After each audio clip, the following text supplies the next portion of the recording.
오늘 우리 함께 나누실 말씀은 누가복음 2장 8절부터 20절 말씀입니다. 누가복음 2장 8절부터 20절. 우리 다 같이 함께 합독하시겠습니다. 그 지역의 목자들이 밤에 밖에서 자기 양 떼를 지키더니 주의 사자가 곁에 서고 주의 영광이 그들을 두루 비추매 크게 무서워하는지라. 천사가 이르되 무서워하지 말라. 보라, 내가 온 백성에게 미칠 큰 기쁨의 좋은 소식을 너희에게 전하노라. 오늘 다윗의 동네에 너희를 위하여 구주가 나셨으니 곧 그리스도 주시니라.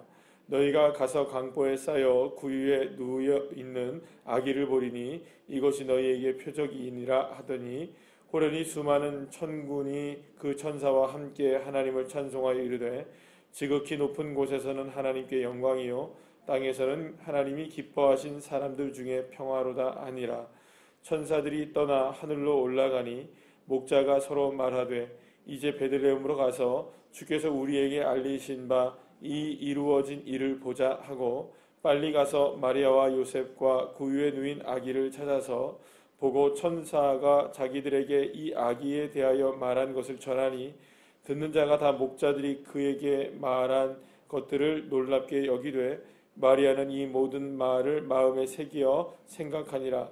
목자들은 자기들에게 이르던 바와 같이 듣고 본 그 모든 것으로 인하여 하나님께 영광을 돌리고 찬송하며 돌아가니라. 아멘. 할렐루야. 예수님이 이 땅에 태어나시게 된 소식을 가장 먼저 알게 된 사람들은 오늘 본문의 말씀을 보게 되면 이 목자들이라는 사람들이었습니다. 이 당시에 이제 목자들, 그러니까 목동이라고 얘기하는 이 목자들은 일반적으로 생각한다면 이제 지금으로 얘기하면 노동자라고 얘기를 할 수 있겠죠. 그래서 이제 노동자 계급의 어떤 그 아주 평범한 일을 하고 살아가는 그런 사람이라고 말할 수가 있습니다. 그런데 이제 굳이 이제 우리가 이제 조금 더 구분해서 얘기를 하자면 이 목동이라는 이런 직업에 있는 사람들은 지금이야 물론 뭐 어떤 직업에 귀천이 있겠습니까만은 당시만 하더라도 2000년 전에 유대 사회에서만 하더라도 이 목동이라는 목자라는 이런 계급은 노동자 중에서도 가장 천한 노동자 계급이라고 이야기할 수가 있을 겁니다. 그러니까 제일 힘든 일을 하는 사람이 바로 이 노동자로서 제일 힘든 일을 하는 사람, 그리고 제일 대우를 받지 못하는 사람, 그래서 비천한 계급이라고 얘기할 수 있는 사람이 말하자면 이 목동이라고 이야기할 수가 있습니다. 목동이라고 얘기하면 우리가 여러분들이 딱 떠오르는 한 사람이 아마 떠오를 텐데 이 다윗이 목동 출신이죠. 다윗이 목동 출신이었다는 것을 우리가 생각해 보면 굉장히 어떤 직업을 갖고 있었네 이렇게 생각할 수 있겠지만 당시에 여러분들 형제들 중에서도 다윗만이 밖에 나가서 혼자 뭘 하고 있었습니까? 목자로서의 이 일을 하고 있었죠. 형제들은 전부 다 어디에 있었습니까? 지금 다 사무엘이 왔기 때문에 집안에서 잔치를 벌이고 있는데 형제들은 다 있었는데도 불구하고 혼자는 지금 밖에 나가 있죠. 그만큼 목동은 가정 안에서도 이렇게 대우를 받지 못하는 가장 허드렛 일을 하게 되는 가장 힘든 일을 하게 되는 그런 사람을 우리가 생각하면 되겠습니다. 그래서 사실은 우리가 이제 예수님이 탄생했던 그 소식을 어떻게 생각하면은 가장 유력한 사람들, 가장 힘 있는 사람들이 예수님에 대한 탄생의 소식을 가장 먼저 접할 수 있을 것이라고 우리가 생각할지 모르겠는데 그 소식을 가장 먼저 접하게 된 사람들은 바로 다른 사람이 아니라 바로 이 목동이었다는 것을 우리가 생각해 볼 필요가 있는 것입니다. 그러니까 가장 높은 사람들이 아니라 가장 비천하고 가장 낮은 자들에게 이 땅 가운데 그리스도께서, 그러니까 그리스도라는 것은 어떤 존재를 딱 얘기합니까? 이 목동이라 할지라도 그리스도라고 얘기하면 이분이 바로 메시아라는 걸 알겠죠. 그러니까 이스라엘 민족이 그토록 고대하고 정말로 기다리고 있는 메시아가 이제 태어났다라는 것을 가장 먼저 안 사람은 바로 비천한 자리에 있었던 아주 낮은 자리에 있었던 바로 이 목동이라는 것이었습니다. 그러면 여러분 한번 생각해 보시죠. 왜 이렇게 목동에게 가장 그리스도의 그 메시아가 태어났다는 이 땅 가운데 오셨다는 소식이 가장 먼저 전해졌을까? 그렇게 생각하면 여러분들 희망적인 소식, 그래서 소망적인 이런 이야기는 힘없는 사람들에게 가장 힘이 되겠죠. 이미 힘이 있는 사람들에게 뭐 어떤 힘이 또 다른 힘이 될까요? 뭐 예를 들어서 세례 요한에 대한 이야기를 잠깐 해보면 세례 요한, 그러니까 헤롯 왕을 생각해 보게 되면 헤롯 안티바라는 사람을 생각해 보게 되면 그 사람은 이미 권력을 다 갖고 있는 사람이죠. 근데 거기에서 조금 더 권력을 갖고 희망적인 이야기를 하자면 무엇이 필요했던 겁니까? 세례 요한의 목이 필요했던 겁니다. 그러니까 여러분 이건 우리가 이해할 수 없는 일이죠. 그게 희망이 된다. 사람의 목숨이 희망이 된다. 여러분 우리가 이게 보통적으로 우리가 그런 얘기를 하지 않지 않습니까? 근데 이미 권력을 갖고 있는 사람들은 엉뚱한 진짜 희망을 진짜 희망이라고 얘기하지 않고 자신의 야망을 희망이라고 얘기를 하는 경우들이 있습니다. 그런데 정말로 낮은 자리에 있는 사람들은 정말 그렇지 않습니까? 한 끼의 식사 하나도 그들에게는 뭐가 될 수 있을까요? 희망이 될 수가 있고 누울 자리 하나가 그들에게 희망이 될 수도 있는 것이고 그러니까 어떻게 보면 가족끼리 함께 웃고 떠드는 것 하나만으로도 무엇이 될 수 있을까요? 희망이 될 수가 있겠죠. 아주 사소한 것이 그들에게는 정말 희망이 될 수 있는 반면에 권력자들, 힘 있는 사람들, 가진 사람들에게 있어서는 자신의 야망이 희망이 되어지는 거니까 그것은 종류가 다른 것이라고 볼 수가 있을 것입니다. 그렇기 때문에 희망적인 이야기에 가장 필요한 사람들은 어떤 사람들이냐? 바로 가장 낮은 자리에 있는 사람들, 힘겨운 사람들, 어려운 사람들, 이 오늘 본문에서 나오는 이는 목동 같은 사람들이 바로 어떻게 보면은 희망에 가장 가까워야 되는 사람이라고 볼 수 있습니다. 그러면 여러분 세상은 어떨까요? 희망이 가장 가까운 사람들은 그러면은 이렇게 낮은 자들일까요? 아니면 희망이 더 가까운 사람들은 높은 자들에게 있을까요? 세상은. 그렇죠. 희망은 소망은 높은 자들, 가진 사람들, 있는 사람들의 몫으로 많이 이렇게 되는 것을 보게 됩니다. 그래서 여러분들 베데스다 연못을 한번 여러분 생각해 보시면 베데스다 연못에 물이 움직일 때에 가장 먼저 들어가서 그 안에 들어가는 사람은 병이 낫는다. 이게 이제 베데스다 연못의 전설이잖아요. 그러면 이 베데스다 연못에 희망을 걸고 있는 사람들은 가장 큰 희망을 걸고 있는 사람은 누굴까요? 이 베데스다 연못의 희망을 가장 크게 걸고 있는 사람들은 제일 어려운 사람이겠죠. 그러니까 제일 병든 사람이 베데스다 연못에 희망을 걸고 있겠지만 현실적으로 예를 들어서 이 베데스다 연못이 만약에 움직인다. 그럼 현실적으로 희망을 이룰 수 있는 사람들은 어떤 사람들일까요? 가장 아픈 사람일까요? 가장 안 아픈 사람일까요? 덜 아픈 사람이, 그러니까 걸어갈 수 있는 사람이, 예를 들어서 걸어가지 못하는 사람이 먼저 들어가야 되겠죠. 그러나 세상은 그 사람을 먼저 들여보낼까요? 안 들여보낼까요? 그렇지 않죠. 제일 건강한 사람이 예를 들어서 난 여기 뼈드락지 하나 났어. 그리고 난 무좀이 있어. 무좀이 그렇게 작은 질병은 아니겠지만 예를 들어서 그런 분하고 다리가 아프고 오장육부가 아프고 걷지 못하고 눈을 보지 못하고 일어나지 못하는 그런 분들에 비해서는 덜 아픈 분들이 있을 거 아니에요. 그럼 세상은 그런 사람들에게 훨씬 더 소망적인 이야기가 되는 것입니다. 사실 이렇게 생각해 보면은 예수님이 이 땅 가운데 오셨던 소식이 가장 먼저 전해졌던 부류가 이 목동이었다는 사실을 우리가 생각해 보면 예수님이 이 땅 가운데 오신 이유와 목적이 가난한 자들, 소외된 자들, 어려운 자들, 힘겨운 사람들, 아픈 사람들, 병든 사람들, 그리고 또 힘겨운 사람들, 소망을 잃어버린 사람들, 그리고 또 날마다의 삶 속에서 두려움과 어려움 속에 얽매여 살아가고 있는 그런 사람들을 향해서 예수님이 오셨다는 것을 우리가 알게 되는 것입니다. 사랑하는 여러분, 저와 여러분의 삶에 또 이런 모습들이 있을 줄도 모르겠습니다. 어떤 분들은 마음이 힘겨워하고 또 정말로 우리의 삶에, 나의 삶에 정말 주님의 도우심이 간절하게 필요한, 물론 그 경중은 서로에게 다를 수도 있습니다만 내 아픔과 내 삶의 모든 어려움들이 정말로 있다면 그 모든 것들을 위해서 누가 오셨습니까? 주 예수님이 이 땅 가운데 오셨습니다. 그러면 그 오심은 누구를 위한 오심일까요? 나같이 비천하고 연약하고 부족하고 고단한 인생을 살아가고 있는 나를 위해서 누가 오셨습니까? 예수님이 오신 줄로 믿으시길 바랍니다. 자, 그런데 오늘 본문에서 천사가 이들을 찾아갑니다. 이들을 찾아갔어요. 그죠? 이들을 찾아가서 10절 말씀에 보게 되면 좋은 소식을 너희에게 전한다 이게요. 여러분들 이게 생각해 보면 목동이 이 소식을 듣기를 원했을까요? 아니 일방적으로 오신 건가요? 천사가 일방적으로 왔죠. 일방적으로 와서 전한 겁니다. 그 목자들에게 일방적으로 전한 거예요.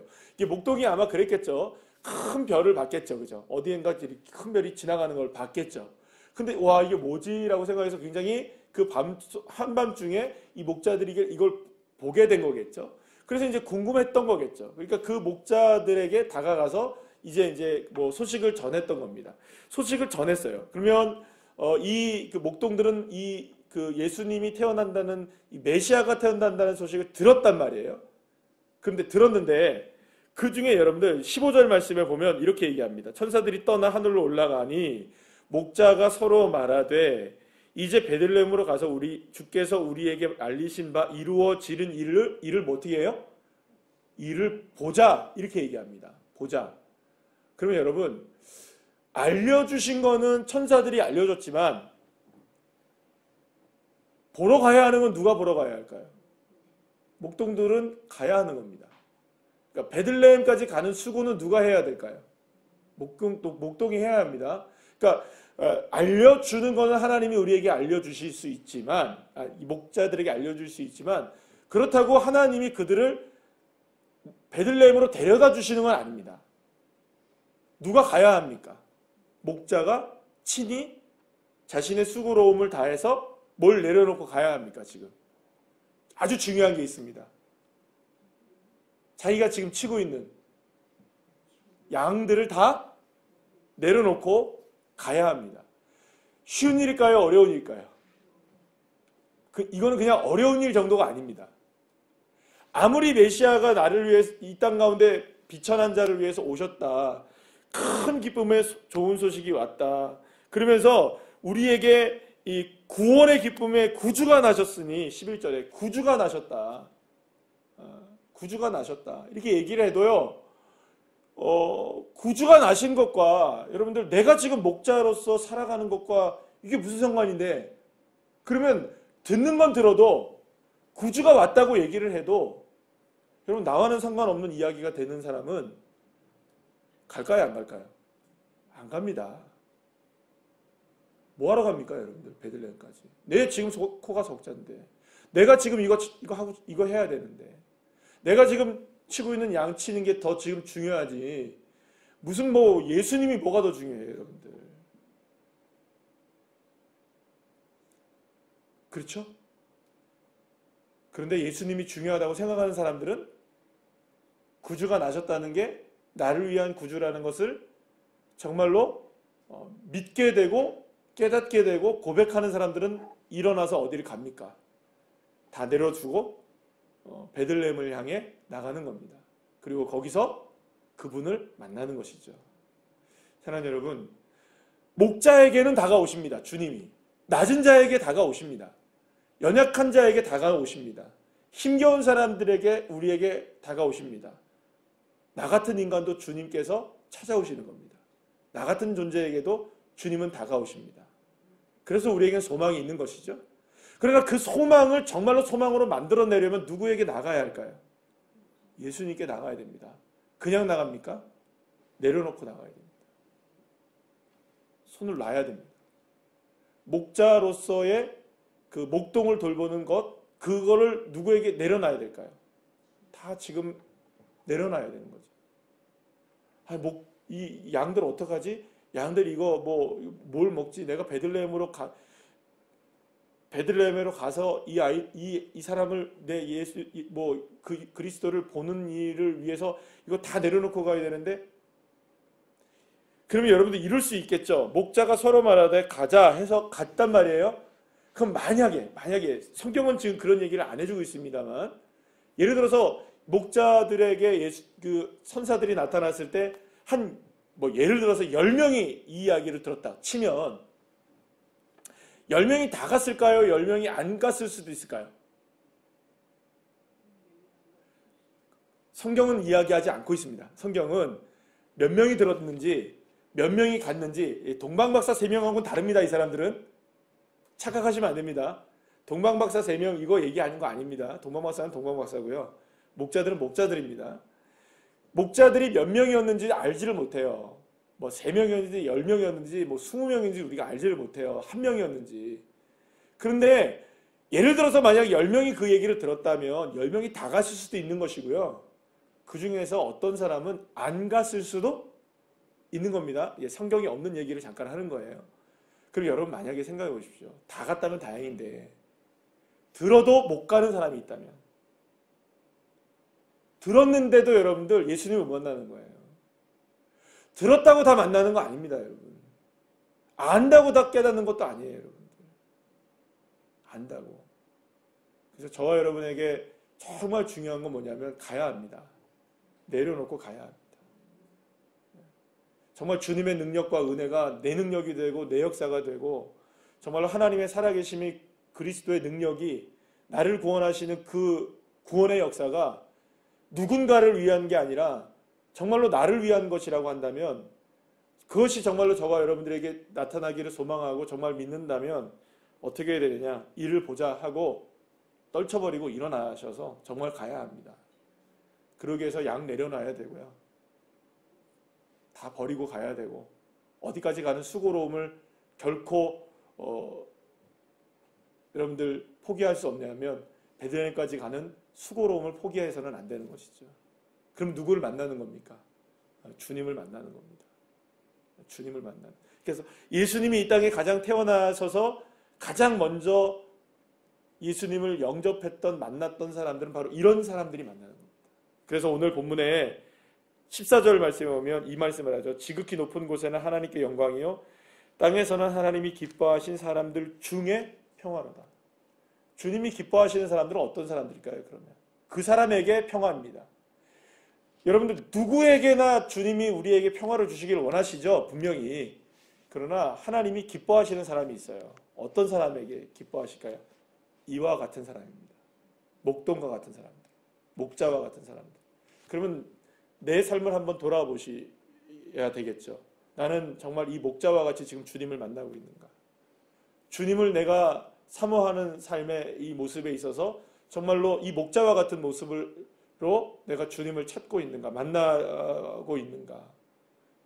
주님이 다가오셔서 말씀을 해주시고 우리에게 주님이 다가오셔서 우리에게 역사는 해주시는데 나는 정말 그분을 보러 베들레헴을 향해 나가고 있는가?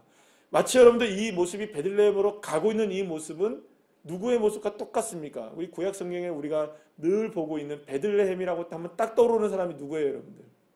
예. 나오미와 롯도 여러분들 롯도 생각이 나시죠, 그죠? 그러니까 이런 생각을 우리가 생각을 해보면 버리고 가는 겁니다. 그러니까 주님께서 우리에게 돌아오라라고 슈브라고 얘기하는 이 돌아옴은 다른 게 아닙니다. 모압 땅에 있는 모든 것들 다 어떻게 해야 됩니까? 나오미가 돌아오려면 베들레헴으로 다 내려놓고 가야 되는 거죠. 예. 며느리가 룻이 정말로 이 보아스를 만나기 위해서는 자신의 삶의 터전이었던 어디를 버려야 되는 겁니까? 예. 모압을 버려야 되는 거죠. 그래야 만날 수 있는 겁니다. 어머니 하나님이 나의 하나님이 되고 어머니를 돌보시는 그 하나님이 나를 돌보시는 하나님이 될 것이라는 걸 믿고 과감하게 다 떨쳐버리고 가야만 누구를 만날 수 있는 겁니까? 보아스를 만나고 그 보아스는 누구를 예표하는 걸까요? 여러분? 정확하게 예수를 말하는 거잖아요. 그러니까 우리가 굴려버리지 않으면 여러분들, 우리가 놓아버리지 않으면 이게 갈까요? 안 갈까요? 요만큼이라도 여러분들 손가락을 대고 있으면 안 굴러갑니다. 요거까지 떼야 되는 거죠. 정말 주님께 맡기셔야 됩니다. 맡기는 과정이 이렇게 쉽지는 않습니다. 베들레헴에 가는 이 목동이 이 양들을 맡겨놓고 간다는 게 여러분들 그게 쉬운 일이겠습니까? 그러나 그 믿음을 가질 때 주님은 그들에게 놀라운 기쁨의 좋은 소식을 통해 진정한 평화를 누리게 하시는 것이죠. 그 일이 우리에게 주어져 있는 겁니다. 사랑하는 여러분, 주님은 전하셨습니다. 일어나 가야 하는 건 우리 몫입니다. 기도하시겠습니다.